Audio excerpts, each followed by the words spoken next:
नमस्कार साथियों, झारखंड फाइटर्स में आप सभी का स्वागत है दोस्तों। आज हम लोग जेपीएससी सीडीपीओ का दोस्तों साइंस का केमिस्ट्री का जो प्रीवियस ईयर का क्वेश्चन है दोस्तों वो हम लोग करेंगे। इससे पहले दोस्तों हम लोग फिजिक्स का प्रीवियस ईयर का क्वेश्चन कर चुके हैं। और चैनल में जो भी नए लोग होंगे दोस्तों प्लीज़ चैनल को सब्सक्राइब कीजिएगा और सेशन को लाइक शेयर जरूर कीजिएगा। दोस्तों अगर किसी को पीडीएफ चाहिए तो नीचे डिस्क्रिप्शन में दिया हुआ है टेलीग्राम चैनल का लिंक, वहां से आप जुड़ सकते हैं और पीडीएफ ले सकते हैं। तो चलिए चलते हैं प्रश्न की ओर। पहला प्रश्न है, लोहे का विशुद्धतम रूप है। तो लोहे का विशुद्धतम रूप जो है दोस्तों वो क्या है? पिटवा लोहा है। कौन सा लोहा है? तो पिटवा लोहा। ये देखिए दोस्तों बीपीएससी सीडीपीओ प्री 2018 में पूछा गया है दोस्तों ये प्रश्न। इसके बारे में हम लोग जान लेते हैं दोस्तों। लोहे का विशुद्धतम रूप पिटवा लोहा है। लोहा आयरन आवर्त सारणी के 8वें समूह का पहला तत्व है। कच्चे लोहे की तुलना में यह बहुत कम कार्बन सामग्री वाला लोहे का मिश्र धातु है। कच्चा लोहा भी लोहे का एक अन्य शुद्ध रूप है, लेकिन इसमें सिलिकॉन, मैग्नीज और तत्वों के अन्य निशान होते हैं, लेकिन इसमें आयरन की मात्रा लगभग 2 से 4% होती है। नेक्स्ट क्वेश्चन है, निम्नलिखित में से कौन सा एक तत्व नहीं है? कौन सा तत्व एक नहीं है दोस्तों? तो इसका आंसर ऑप्शन सी हो जाएगा। गैस जो है वो तत्व नहीं है। ये भी क्वेश्चन दोस्तों 2019 में पूछा गया है। आवर्त सारणी में तत्वों को 3 प्रमुख भागों अथा धातु, अधातु तथा उपधातु में विभाजित किया गया है। Hydrogen H, boron B, carbon C, nitrogen N, oxygen O, fluorine F, phosphorus P, sulphur S, chlorine Cl,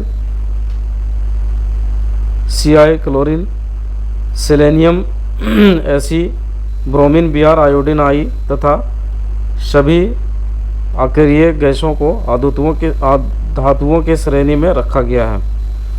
next question है, आधुनिक रसायन शास्त्र का जनक किसे कहा जाता है? तो आधुनिक रसायन शास्त्र का जनक किसे कहा जाता है दोस्तों? इसका आंसर हो जाएगा लेवोजियर। क्या हो जाएगा? ऑप्शन सी हो जाएगा लेवोजियर। एंटोनी लेवोजियर को आधुनिक रसायन शास्त्र का जनक कहा जाता है। परमाणु के नाभिक में कौन से मूलकण होते हैं? तो परमाणु के नाभिक में कौन से मूलकण होते हैं दोस्तों? इसका आंसर हो जाएगा ऑप्शन सी, प्रोटॉन एवं न्यूट्रॉन होते हैं। कौन होते हैं? प्रोटॉन एवं न्यूट्रॉन। इसका व्याख्या हम लोग देखते हैं दोस्तों। परमाणु नाभिक की रचना प्रोटॉन और न्यूट्रॉनों से होती है। नाभिक का द्रव्यमान प्रोटॉनों और न्यूट्रॉनों के कारण तथा नाभिक का धनावेश केवल प्रोटॉनों के कारण होता है। प्रोटॉनों और न्यूट्रॉनों को सामूहिक रूप से न्यूक्लियॉन कहते हैं, क्योंकि ये कण परमाणु न्यूक्लियस नाभिक के घटक हैं। नेक्स्ट क्वेश्चन है, किस नियम के अनुसार समान ताप और दाब पर सभी गैसों के निश्चित आयतन में अणुओं की संख्या समान होती है? तो इसका आंसर हो जाएगा दोस्तों आवोगाद्रो का नियम। आवोगाद्रो का नियम इसका हो जाएगा आंसर। इसके बारे में दोस्तों हम लोग जानते हैं। आवोगाद्रो के नियम के अनुसार समान ताप एवं दाब पर सभी आदर्श गैसों के समान आयतन में कणों या अणुओं की संख्या समान होती है। किसी गैस के 1 ग्राम मोल अणुओं की संख्या को आवोगाद्रो संख्या कहते हैं। इसे n से प्रदर्शित किया जाता है। नेक्स्ट क्वेश्चन है, एक तत्व में इलेक्ट्रॉनों और न्यूट्रॉनों की संख्या क्रमशः 18 तथा 20 है। इस तत्व की द्रव्यमान संख्या है।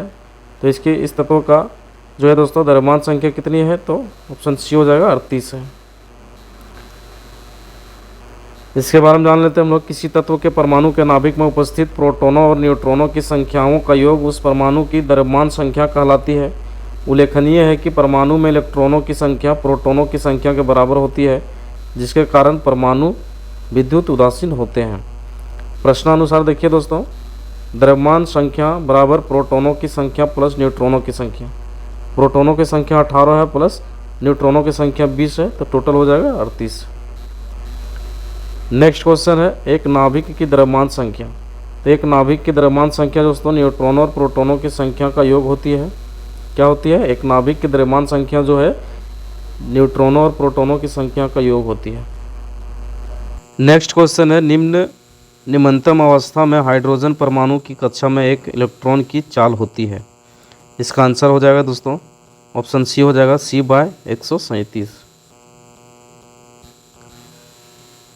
इसका व्याख्या हम लोग देख लेते हैं दोस्तों। निम्नतम अवस्था में हाइड्रोजन परमाणु Z=1 की कक्षा में एक इलेक्ट्रॉन की चाल C/137, जहाँ C प्रकाश की चाल होती है। नेक्स्ट क्वेश्चन है प्लूटोनियम न्यूक्लाइड 94Pu242 के नाभिक में न्यूट्रॉनों की संख्या होती है। इसका आंसर ऑप्शन बी हो जाएगा 148।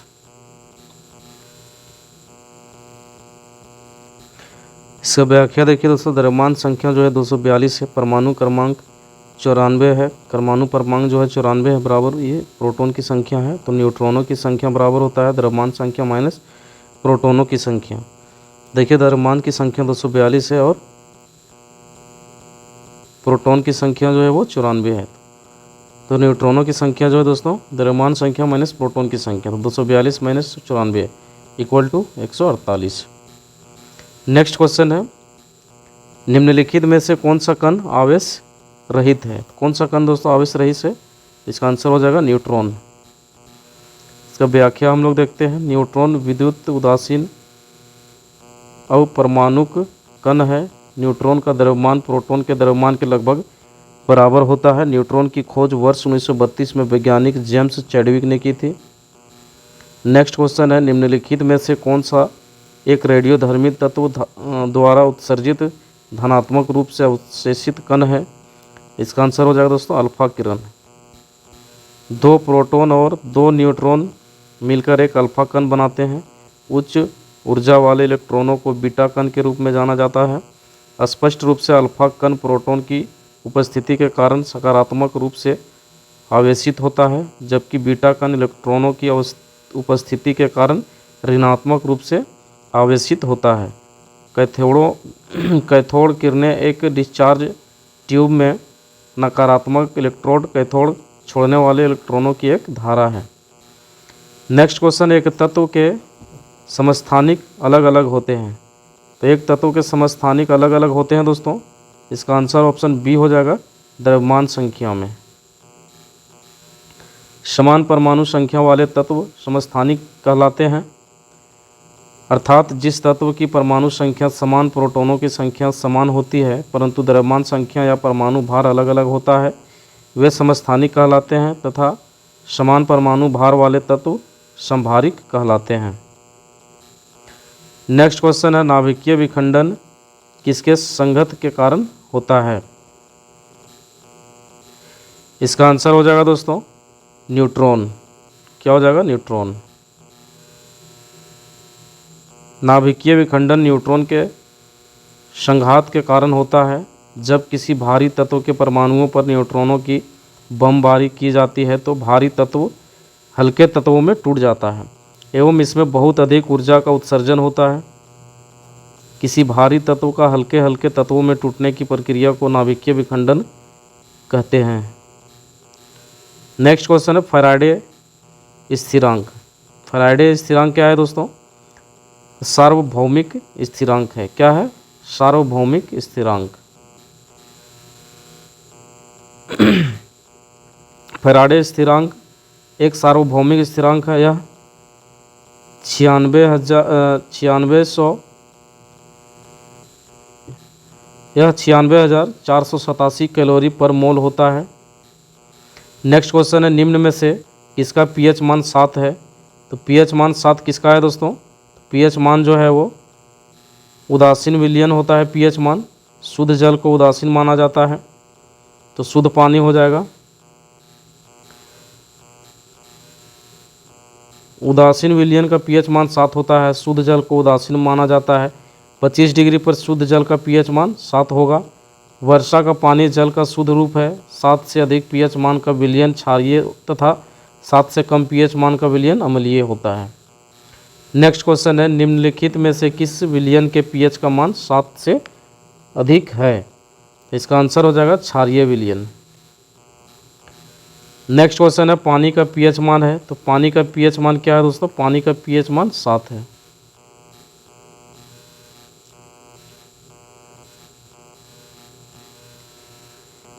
नेक्स्ट क्वेश्चन है, निम्नलिखित में से किसका गलनांक सबसे उच्च होता है? तो सबसे उच्च गलनांक किसका होता है दोस्तों? इसका आंसर हो जाएगा बोरोन।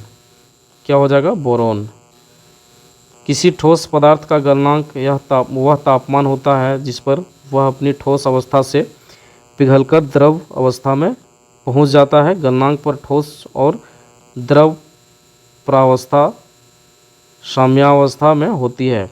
बोरोन का गलनांक 2453 के, एल्युमिनियम का गलनांक 933 के, सिलिकॉन का गलनांक 1693 के तथा लोहा का गलनांक 1808 के है। अतः बोरोन का गलनांक सबसे उच्च है।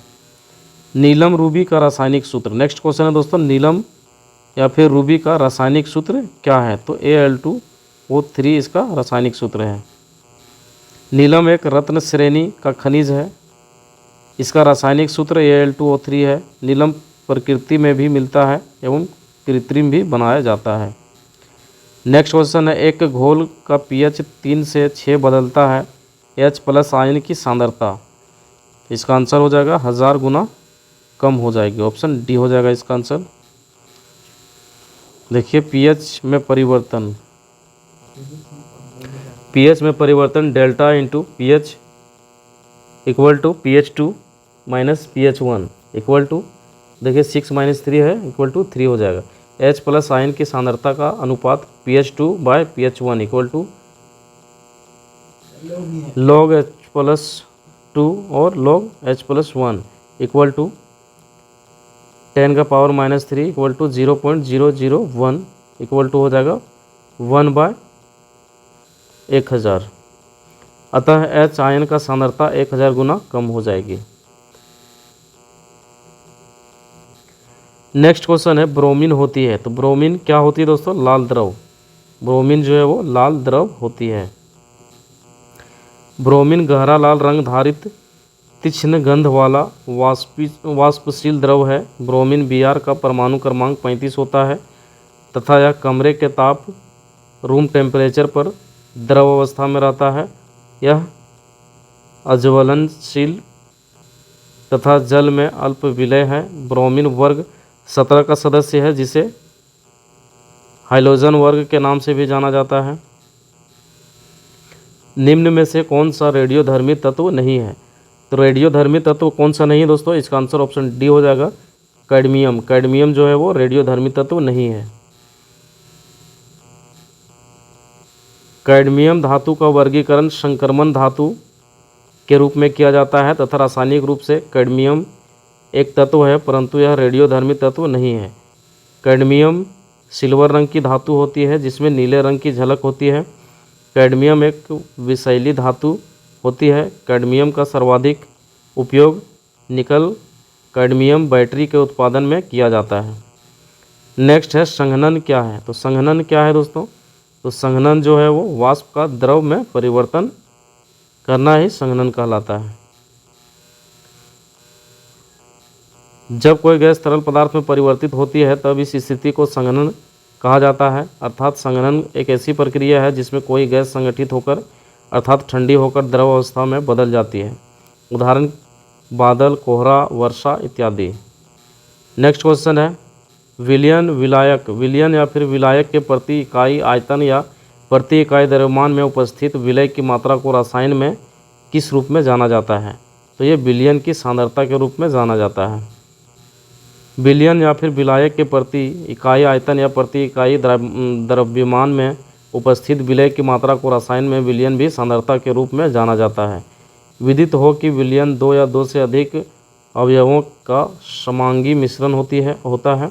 समांगी मिश्रण से तात्पर्य मिश्रण में सभी जगह इसका संगठन व गुण एक समान होते हैं।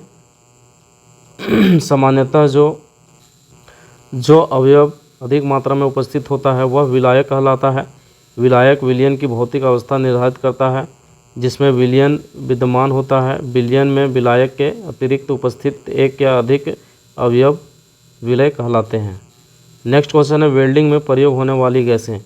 तो वेल्डिंग में प्रयोग होने वाली गैसें जो है दोस्तों वो है ऑक्सीजन तथा एसिटिलीन। ऑक्सीजन तथा एसिटिलीन जो है दोस्तों वो वेल्डिंग में गैस जो है वो प्रयोग किए जाते हैं।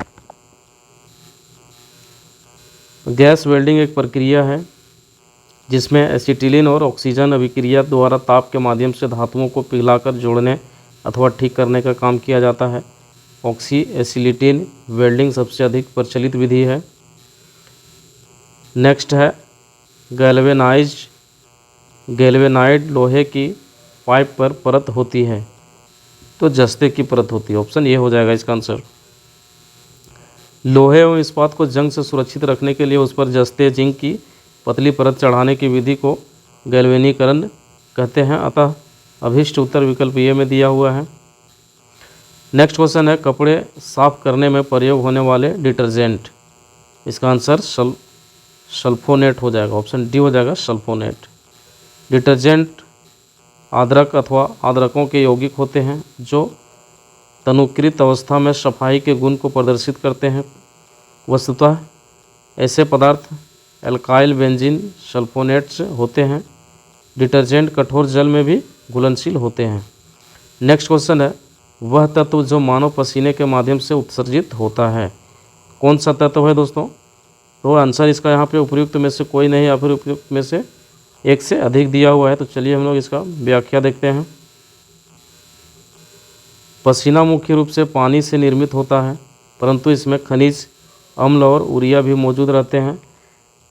पसीने में मुख्य रूप से sodium, potassium, calcium, magnesium, zinc, iron तत्व पाए जाते हैं, अतः इसका उत्तर जो होगा यही होगा। नीला थोथा रासायनिक रूप से है, तो नीला थोथा रासायनिक रूप से है दोस्तों तो कॉपर सल्फेट, इसका आंसर हो जाएगा कॉपर सल्फेट। नीला थोथा का रासायनिक नाम कॉपर सल्फेट है। इसका सूत्र CuSO4 5H2O होता है। यह लवण निर्जलीकृत अवस्था में रंगीन होता है, परंतु हाइड्रेटेड लवण नीले रंग का होता है। नीला थोथा जल में आसानी से घुल जाता है, परंतु मध्य अल्कोहल में अघुलनशील है। नेक्स्ट क्वेश्चन है रसायन विज्ञान के अनुसार निम्न में से कौन सा भौतिक परिवर्तन का एक उदाहरण है? इसका आंसर हो जाएगा पानी का उबलना। पानी का उबलना एक भौतिक परिवर्तन है क्योंकि अभिक्रिया समाप्त होने पर यह पानी पुनः अपने मूल अवस्था में आ जाएगा। अन्य उदाहरण बर्फ का पिघलना, मोम का पिघलना आदि है। नेक्स्ट क्वेश्चन है निम्न में से कौन सा एक अलौह धात्विक खनिज है? इसका आंसर दोस्तों यहाँ पे दिया हुआ है उपयुक्त में से कोई नहीं या फिर एक से अधिक। तो अलौह खनिज धात्विक खनिज वह खनिज होता है जिसमें लोहे के अंश का अभाव होता है, जैसे कोबाल्ट, टीन, तांबा, जास्ता आदि। वे सभी खनिज जिसमें लोहे की मात्रा होती है उसे धात्विक खनिज कहते हैं, जैसे मैग्नीज, निकेल, क्रोमियम आदि। नेक्स्ट क्वेश्चन है ट्यूबलाइटों तथा फरकनलियों में प्रयोग किया जाने वाला ग्लास किससे बनता है? इसमें भी आंसर दोस्तों ऑप्शन ई दिया हुआ है, उपयुक्त में से कोई नहीं या फिर उपयुक्त में से एक से अधिक। इसका व्याख्या हम लोग देखते हैं।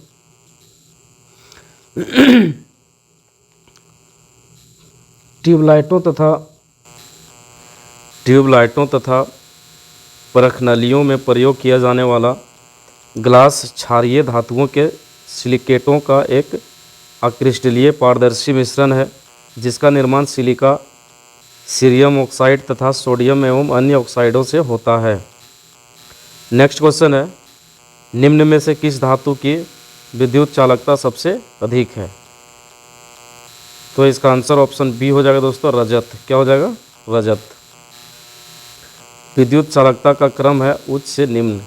प्रमुख धातुएं से जैसे चांदी हो गया, उसके बाद आपका तांबा हो गया, उसके बाद एल्यूमिनियम हो गया, फिर बेरिलियम हो गया और कैल्शियम।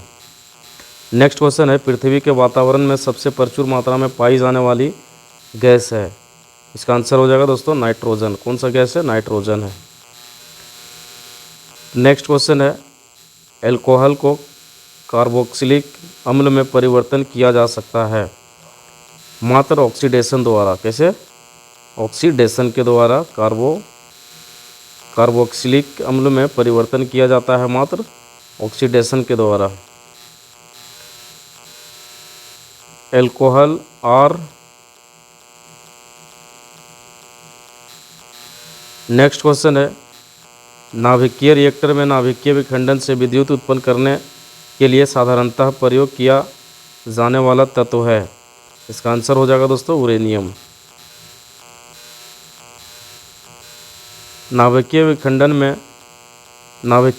में ऊर्जा उत्पन्न करने के लिए सामान्यतः यूरेनियम का प्रयोग किया जाता है। इसके अतिरिक्त थोरियम, प्लूटोनियम आदि तत्वों का भी प्रयोग किया जाता है। नेक्स्ट क्वेश्चन है, निम्न में से सबसे अच्छा अग्निशामक कौन सा है? इसका आंसर हो जाएगा दोस्तों कार्बन डाइऑक्साइड। आग से बचाव हेतु कार्बन डाइऑक्साइड CO2 एक अच्छा अग्निशामक है। अग्निशामक यंत्रों में सामान्यतः कार्बन डाइऑक्साइड का प्रयोग किया जाता है। नेक्स्ट क्वेश्चन है, फुलरिन अथवा बकीबॉल कार्बन परमाणुओं का बना होता है। इसका आंसर हो जाएगा दोस्तों उपयुक्त में से कोई नहीं या फिर उपयुक्त में से एक से अधिक। तो चलिए इसका व्याख्या से हम लोग देखते हैं कौन सा है। फुलरिन कार्बन का एक स्वरूप है जिसमें 60 कार्बन परमाणु होते हैं। इसका उपयोग अतिचालकता, अर्धचालक, स्नेहक आदि में किया जाता है। इसका जो आंसर हो जाएगा दोस्तों ऑप्शन में 60 नहीं है, इसलिए इसका आंसर उपयुक्त में से कोई नहीं हो जाएगा, ऑप्शन डी हो जाएगा इसका आंसर। नेक्स्ट क्वेश्चन है, अधिक ऊंचाइयों पर द्रवों का क्वथनांक। तो अधिक ऊंचाइयों पर द्रवों का क्वथनांक क्या है दोस्तों? तो आंसर इसका हो जाएगा घटता है। क्या होता है? घटता है। दाब बढ़ने से द्रव का क्वथनांक बढ़ता है तथा दाब घटने से द्रव का क्वथनांक घटता है। दाब तथा क्वथनांक से समानुपातिक संबंध होता है। यही कारण है कि ऊंचाई के साथ क्वथनांक घटता है, क्योंकि ऊंचाई के साथ दाब घटता जाता है। नेक्स्ट क्वेश्चन है, निम्नलिखित में से सबसे भारी धातु है। सबसे भारी धातु जो है दोस्तों वो प्लेटिनम है। अग्रलिखित प्रश्न में भारी का तात्पर्य घनत्व से है।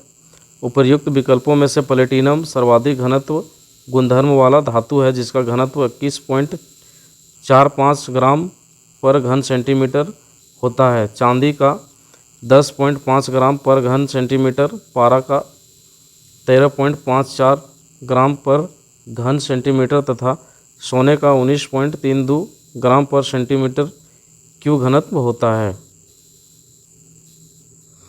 नेक्स्ट क्वेश्चन है, उस वैज्ञानिक का नाम बताएं जिसने कहा था कि पदार्थ को ऊर्जा में बदला जा सकता है। इसका आंसर हो जाएगा दोस्तों ऑप्शन डी हो जाएगा आइंस्टीन। क्या हो जाएगा? आइंस्टीन। आइंस्टीन ने बताया कि द्रव्यमान और ऊर्जा दो अलग अलग स्वरूप नहीं है, इन्हें एक दूसरे में परिवर्तन किया जा सकता है। इसी के संबंध में आइंस्टीन ने द्रव्यमान और ऊर्जा के बीच एक समीकरण स्थापित किया, जिसे आइंस्टीन का द्रव्यमान ऊर्जा समीकरण कहते हैं। इसके अनुसार द्रव्यमान पदार्थ को ऊर्जा में और ऊर्जा को पुनः द्रव्यमान में परिवर्तित किया जा सकता है। E = mc², जहाँ E ऊर्जा और m द्रव्यमान तथा c प्रकाश का वेग है। नेक्स्ट क्वेश्चन है, वह उपकरण जो ईंधन की रासायनिक ऊर्जा को सीधे विद्युत ऊर्जा में बदलता है। इसका आंसर हो जाएगा दोस्तों ईंधन सेल। ईंधन सेल एक विद्युत रासायनिक युक्ति है जो ईंधन से प्राप्त रासायनिक ऊर्जा को सीधे विद्युत ऊर्जा में परिवर्तित करती है। ईंधन सेल हाइड्रोजन तथा ऑक्सीजन को सम्मिश्रित कर विद्युत धारा का निर्माण करता है तथा इस प्रक्रिया में जल उपोत्पाद होता है। ईंधन सेल भी एक साधारण बैटरी की भांति रासायनिक ऊर्जा को विद्युत ऊर्जा में परिवर्तित करता है, परंतु यह ऊर्जा को संचय नहीं करता है। नेक्स्ट क्वेश्चन है, टूटी हुई हड्डियों की रक्षा के लिए प्लास्टर ऑफ पेरिस का प्रयोग होता है। यह क्या है दोस्तों? तो जिप्सम है। ऑप्शन डी हो जाएगा जिप्सम। जिप्सम जिसका रासायनिक सूत्र CaSO4 2H2O होता है को 273 के पर गर्म करने पर यह जल अणुओं का त्याग कर कैल्शियम सल्फेट अर्धहाइड्रेट CaSO4 0.1/2 H2O बनाता है। इसे प्लास्टर ऑफ पेरिस कहते हैं। नेक्स्ट क्वेश्चन है, प्लास्टर ऑफ पेरिस का सूत्र क्या है? तो प्लास्टर ऑफ पेरिस का जो सूत्र है दोस्तों वो CaSO4 का होल 2 H2O है। प्लास्टर ऑफ पेरिस का रासायनिक सूत्र CaSO4 1/2 H2O है। कैल्शियम हेमी हाइड्रेट, इसका निर्माण जिप्सम कैल्शियम डाइहाइड्रेट को गर्म करने पर होता है, परंतु विकल्प के अनुसार प्लास्टर ऑफ पेरिस के 2 अणु मिलकर CaSO4 का होल टू H2O का निर्माण करते हैं। नेक्स्ट क्वेश्चन है, एक हाइड्रोकार्बन जिसमें कार्बन के 2 परमाणु द्विबंध द्वारा जुड़े हो कहलाता है। तो इसका आंसर हो जाएगा दोस्तों ऑप्शन बी हो जाएगा एल्कीन। केवल कार्बन तथा हाइड्रोजन युक्त यौगिक हाइड्रोकार्बन कहलाते हैं। कार्बन द्विबंध वाले असंतृप्त श्रृंखला को एल्कीन कहते हैं। एल्केन कार्बन कार्बन एकल अबंधुत्व संतृप्त विवर्त श्रृंखला वाले हाइड्रोकार्बन है। एल्काइन त्रियाबंध वाले असंतृप्त हाइड्रोकार्बन है। परमाणुओं के मध्य इलेक्ट्रॉनों के स्थानांतरण से जो बंधन बनते हैं उन्हें विद्युत संयोजक बंधन या आयनिक बंधन कहते हैं। नेक्स्ट क्वेश्चन है, सिरके का रासायनिक नाम। तो सिरके का रासायनिक नाम क्या है दोस्तों? तो सिरके का नाम एसिटिक अम्ल है। सिरके का रासायनिक नाम जो है एसिटिक अम्ल है। सिरके का रासायनिक नाम एसिटिक अम्ल तथा रासायनिक सूत्र जो है CH3COOH होता है। सिरके का IUPAC नाम एथेनोइक अम्ल है, जिसमें कार्बोक्सिलिक अम्ल प्रकार्यात्मक समूह होता है। नेक्स्ट क्वेश्चन है, निम्नलिखित में कौन सा अम्ल सिरके में उपस्थित है? कौन सा अम्ल सिरके में उपस्थित है दोस्तों? तो एसिटिक अम्ल है इसका आंसर। नेक्स्ट है, सोडा वाटर की बोतल खोलने पर निकलने वाली गैस है। तो कार्बन डाइऑक्साइड। सोडा वाटर की बोतल खोलने पर निकलने वाली गैस कार्बन डाइऑक्साइड CO2 है, जो उच्च दाब पर सोडा बोतल में अंतःक्षेपित की जाती है। नेक्स्ट क्वेश्चन है, खनिज मिनरल क्या है? तो खनिज मिनरल क्या है दोस्तों? अकार्बनिक ठोस है। ऑप्शन बी इसका आंसर हो जाएगा। भूगर्भ शास्त्रियों के अनुसार खनिज मिनरल प्राकृतिक रूप में पाया जाने वाला अकार्बनिक ठोस है, जिसकी संरचना रवाकृत होती है। नेक्स्ट क्वेश्चन है, वर्ष 1945 में नागासाकी जापान में गिराए गए बमों में कौन सा विस्फोटक प्रयुक्त किया गया था? इसका आंसर प्लूटोनियम है दोस्तों। ऑप्शन सी हो जाएगा प्लूटोनियम। 9 अगस्त 1945 को फैटमैन नामक बम नागासाकी जापान पर गिराया गया था। इसमें प्लूटोनियम का प्रयोग विस्फोटक के रूप में किया गया था। वहीं दूसरी ओर हिरोशिमा पर गिराए गए बम लिटिल बॉय में विस्फोटक के रूप में यूरेनियम का प्रयोग किया गया था। नेक्स्ट क्वेश्चन है, एक ही प्रकार का परमाणु निम्न में से किसमें मिलता है? तो प्राकृतिक तत्वों में मिलता है दोस्तों।